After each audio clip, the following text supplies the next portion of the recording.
बे इउएन एकाडेमि बागानपारानि जा मेट्रिक आनजाद बे बोसोराव गुथि बेट्सआव बिथांमोना एग्जामखौ होदों आरो बे हाबाफारियाव बा एग्जामाव बिथांमोना डिस्टिंसन लाखिनो हादों। सासे फरायसाया 4 फरायसाया स्टार लाखिनो हादों। बेनि उनाव 16 फरायसाया गिबि थाखोआव उथ्रिनो हादों। बेबायदिनो 14 फरायसाया नैथि थाखोआव, 3थि थाखोआव 2 फरायसाया उथ्रिनो हादों। जोबोर गोजोननाय मोनदों।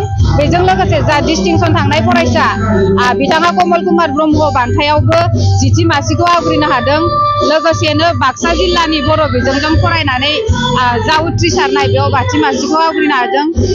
बेबायदि उथ्रिसारनायनि थाखाय जोङो फरायसालिनि जानानै जोबोर गोजोननाय फोरमायो आरो बिथांमोननि जा इयुन बेबो गोख्रों जायो, गावनि आथिङाव गसंथानो हायो। बेखौ आङो गोसो गोरबोजों गसाइनि सेराव आरज गाबो। दिनैनि बरायनाय हाबाफारियाव जोङो साइटेसन होनाय जागोन। लोगोसेनो जोङो फरायसानो आर'नाइ होनायजों लोगोसे बिगोमा बिथांमोनखौबो आर'नाइजों बरायनाय जागोन। बेखिनि हाबाफारिखौ मावफुंनाय जागोन। रंजालि बैसागु दिनै जोङो रंजालि बैसागु फालिथायखौ लादों। रंजालि बैसागु होननानै बुङोब्लाथ' जोङो आबादजों थानाय बेयो सोमोन्दो, आबादजों सोमोन्दो थानाय बेयो मोनसे फोरबो। दा बेवहायनो जोंनि बे फरायसा बिथांमोनखौ जोङो बैसागुनि एसे आवगायै जहै खालामनानै जोङो जाखिनि बैसागो बोथोराव गिदिरफोरखौ मान होनाय जिखिनि हाबाफारिफोरा जोंनियाव थानांगौ बेखिनिखौ एसेबाबो मेसेज होनायनि थाखाय जोङो दिनैनि हाबाफारिखौ लानाय जादों। बे बाथ्रायाव ओरैनोथ' गोदोनि दिनाव रंजालि बैसागु गैयामोन। बैसागु होननाय सोदोबजोंसो जोङो आगोलनिफ्रायनो बर'फोरा दान मोनसेहालागै फोथाराव मोसायोमोन। आफाखि थालाङोब्ला फोथारनि थाखाय मोजां होननानै जोंहा फोथायनाय दंमोन।